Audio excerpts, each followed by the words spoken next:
শুভ সকাল। জীবনের গল্পে তোমার সঙ্গে আমার এই চ্যানেলের তরফ থেকে 2025-এর জন্য সবাইকে জানাই আমার শুভেচ্ছা, আশীর্বাদ আর ভালোবাসা। বহুদিন পরে জীবনের গল্পে তোমার সঙ্গে আমার এই চ্যানেলে ভিডিও আপলোড করছি। আমার সবাইকে অনুরোধ করছি সবাই আমার সঙ্গে থেকো। আজ জলপাইগুড়ি থেকে আবার সেই কালী পুজোর পরে এসেছিলাম। তারপর বেশ কিছুদিন থেকে প্রায় 3 মাস নাগাদ থেকে আমি আর দিদি আবার ব্যাঙ্গালোর ফিরে যাচ্ছি। আজকে রওনা হয়েছি গোপার বাড়ি থেকে, কারণ এবার গোপা আমাদেরকে বাড়িতে যেতেই দেয়নি প্রায় বলতে গেলে, কারণ গোপার খুব মনটা খারাপ। ধীরে ধীরে যদিও শারীরিকভাবে অনেকটাই সুস্থ হয়ে উঠেছে, ওর ছেলে গুড্ডু বাবা ও অনেকটা সুস্থ হয়ে উঠেছে। আচমকা মানে একেবারে বিনা মেঘে বজ্রপাতের মতো গোপালকে হারিয়ে, অর্থাৎ গুড্ডু বাবা তার বাবাকে হারিয়ে মানসিকভাবে ভীষণভাবে ভেঙে পড়েছিল, শারীরিকভাবেও। তো যাই হোক, আমরা বেশ কিছুদিন থাকলাম সবাই খুব আনন্দের সঙ্গে, মানে পরিবেশটা অনেকটাই পাল্টে গেল। আর বেশ ওরাও অনেকটা সামলে উঠেছে। এবার আমরা যাচ্ছি ফিরে, কারণ দিদি এবার ফিরে যাবে শানির কাছে দিল্লিতে। আমরা এখন অনেকটা দূর চলে এসেছি। তো এই ফাটাপুকুরের রাজগঞ্জের যে টোলটা, ওটার পাশ দিয়ে যে ভেতরের রাস্তাটা বন্ধুনগর এলাকাটাতে গিয়ে উঠবে, সেখান দিয়ে আমরা যাচ্ছি। কি সুন্দর বাঁশঝাড়, বহুদিন পরে দেখলাম। এই যে গ্রামীণ প্রকৃতির যে সৌন্দর্য, সর্ষে ফুলে হলুদ হয়ে আছে, আর এই চা পাতা অর্থাৎ চা বাগানের এই যে সবুজ, সহজে তো আর দেখতে পাবো না, ভীষণ ভালো লাগছে। আর এই রাস্তাটা ধরে গেলে আমাদের উত্তর বাংলার যে প্রাকৃতিক মনোরম সবুজে সবুজ, কচি সবুজের যে প্রকৃতির অদ্ভুত অপরূপ একটা সৌন্দর্য থাকে, সেটা কিন্তু এই আমাদের উত্তর বাংলার যে কোনো গ্রামীণ রাস্তা দিয়ে গেলে কিন্তু সেটা দেখা যায়। এখন আমরা নারায়ণা যে একটা বড় ইন্টারন্যাশনাল স্কুল আছে, সেই স্কুলটা ডান দিকে পার হয়ে গেলাম। তারপর বেশ কিছুটা গেলে এই যে মনে হয় এটা নারায়ণা, আগেরটা বোধ হয় নিউরো সার্জারি যে নতুন ক্যান্সার হসপিটালটা যেটা করেছে, সেটা বিল্ডিংটা দেখতে পেলাম দূর থেকে। এখন আমরা যাচ্ছি বাগডোগরা পৌঁছতে আমাদের অনেকটা সময় লেগে যাবে। এটাই হচ্ছে নারায়ণা, হ্যাঁ এটাই নারায়ণা পার করলাম আমরা। এটা বিশ্ব বাংলা যে হাট মেলার মতো করা যায়, হাটের মতো যে জায়গাটা আছে, যেটা বানিয়েছে সরকারি তরফ থেকে। আর বাঁদিকে আছে সিআরপিএফ এর বিশাল housing complex plus office complex.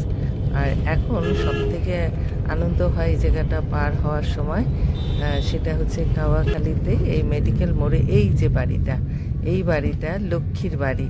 Lakshmi ছোট্ট থেকে আমাদের বাড়িতেই মানুষ হয়েছিল, তারপর বিয়ে হয়ে এখানে এসে সে নিজের কর্মদক্ষতায় বাড়ি বানিয়েছে।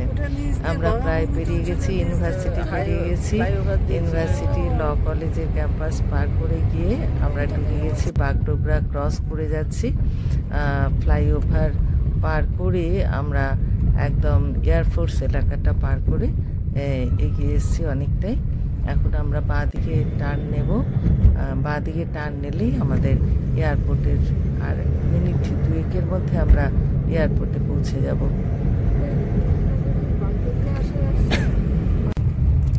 এই যে খুব সুন্দর লাগে বাগডোগরার এই দুপাশে চায়ের বাগান, আর তার মাঝখান দিয়ে যে বাগডোগরা এয়ারপোর্ট, এটাও দেখতে প্রাকৃতিক দিক থেকে খুবই সুন্দর লাগে। সারা বছর ধরেই গোটা ভারতবর্ষের সব জায়গা থেকেই পর্যটকরা, ট্যুরিস্টরা আসে এই প্রাকৃতিক পরিবেশটাকে দেখবার জন্য। ওয়েলকাম টু বাগডোগরা এয়ারপোর্ট লেখা আছে। আমরা এবার ঢুকে যাচ্ছি, এয়ারপোর্টে পৌঁছে গেছি। এখন এখান থেকে আমি এক হাতে ক্যামেরা ধরে, মোবাইল ধরে তো আমি অতটা এক্সপার্ট না, ঠিকভাবে রেকর্ডিং করতে পারবো না। তো ভেতরে ঢুকে যাওয়ার পরেও তো ওখানে একেবারেই ক্যামেরা বা ভিডিওগ্রাফি একেবারেই নিষেধ, করা যায় না। তবুও যদি কোনো জায়গায় একটু সুযোগ সুবিধে পাই, অল্প করে যেটা নিরাপত্তা রক্ষা করে দেখাতে পারবো, সেই জায়গায় হয়তো দেখাবো। তো দিদি তো সারা রাস্তায় প্রায় কাঁদতে কাঁদতে এলো, মনটা খুব খারাপ। তো বললাম যে বাবার জন্য আমাদের মনটা খারাপ। আমরা উঠে এসেছি, আমাদের লাগেজ পরে সিকিউরিটি চেকিংয়ের জন্য। তো উপরে উঠতেই সোনিয়া ফোন করে জানালো যে আজকে এত ওয়েদার খারাপ, ভীষণ কুয়াশা, ঠান্ডা, ওয়েদার খারাপের জন্য আমাদের ফ্লাইট কিন্তু প্রায় 2 ঘন্টার বেশি সময় ডিলে হয়ে গেছে।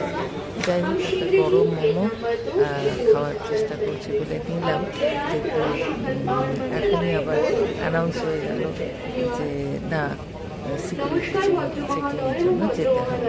তাই মোমোটা আবার পার্সেল করে নিলাম, নিয়ে ভেতরে চলে যাচ্ছি।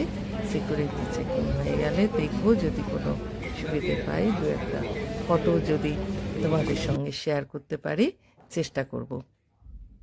ভেতরে এসছি, একটু কফি খাওয়ার চেষ্টা করছি। দিদি এতক্ষণ ধরে বসে আছে না, খুব টায়ার্ড হয়ে গেছে, ঘুম পাচ্ছে। তো ভাবলাম একটু চা কফি নিয়ে যাই। কফি খেয়েছিলাম, বাড়ি থেকে রুটি আর তরকারি করে দিয়েছিল, খুব সুন্দর করে ঘি মাখিয়ে বিমলা, সেটাও একটা একটা করে খেলাম। যাই হোক, আমরা ফ্লাইটে বসে পড়েছি। ফ্লাইট এখন রানওয়েতে ট্যাক্সি করে এসে দাঁড়াচ্ছে। একদম ফাইনাল মোমেন্ট, টেক অফ হওয়ার জন্য আমরা রেডি। সবাই কামনা করো, আমরা যেন প্রার্থনা করো, আমরা যেন নিরাপদে ব্যাঙ্গালোরে নেমে যেতে পারি। আর দেখা হবে আবার ব্যাঙ্গালোর এয়ারপোর্টে গিয়ে। ততক্ষণ পর্যন্ত যেটুকু আকাশ থেকে যদি সুযোগ পাই, যদি দেখানোর, তাহলে নিশ্চয়ই রেকর্ড করব। এই জাস্ট এই টেক অফ করে গেছে।